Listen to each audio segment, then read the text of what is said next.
mugamba mutya abali ku channel yaffe eyitibwa Chaiti YouTube channel yaffe olunaku lw'erinze nammwe abakyala abaana abawala jakadde mbabulire ku ddagala lino naddala gwe alina ekizibu ky'okubeera ng'obukyala bwo bunnyogoga osobola okubeera n'ekizibu ekyo ng'oyambala bulungi oyambala engoye empanvu toweesiiga bizigo mu magulu naye ng'olina obunnyogovu mu magulu go wansi ne mu bukyala bwo omanyi buli w'oyambala ebimpi bikendeeza ebbugumu mu magulu go kituuka essira n'obukyala bwo ne bubeera nga tebubuguma bulungi. Omukyala yenna omuwoomu anyuma okukola ebyo eby'ekikulu ebiseera ebisinga oteekeddwa okubeera n'ebbugumo.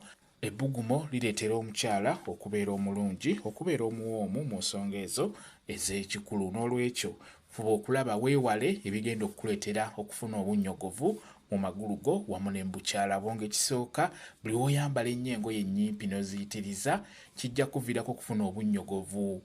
Fuba okulaba ng'oyambala ebiwanvu kijja kukuyambako. Ekirala tonaba mazzi gookya. Buli w'onaba amazzi agookya ago gasobola okukuviirako okufuna obunnyogovu mu bukyala bwo. Obukyala bumanyiiza okubunaaza amazzi agannyogoga gano aga bulijjo ag'ekidomola g'oba onaaza obukyala bwo. Kwegamba bw'oba ogenda kutawaaza kozesa amazzi agannyogoga ag'ekidomola osobole okukuuma ebbugumu mu bukyala bwo. N'ekirala teweesiiga bizigo paka waggulu ku bukyala bwo.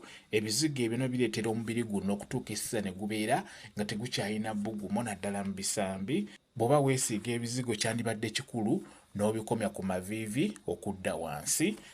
Kakati ng'oyagala okwongera ebbugumu mu bukyala bwo oba okuteekayo ebbugumu ng'obadde toyina bbugumu funa eddagala lino. Nkusaba ofune ekibwankulata kiteeke mu ssefuliya awo. Nkusaba ofune kafumitabagenda. Oye kafumitabagenda naye mufune mukuuleyo yenna kafumitabagenda mwoze bulungi muteeke mu ssefuliya. Ofune ne kamubiri ako nako kafune. Eddagala eryo ebikolo 3 birongoose bulungi byozeeko bulungi.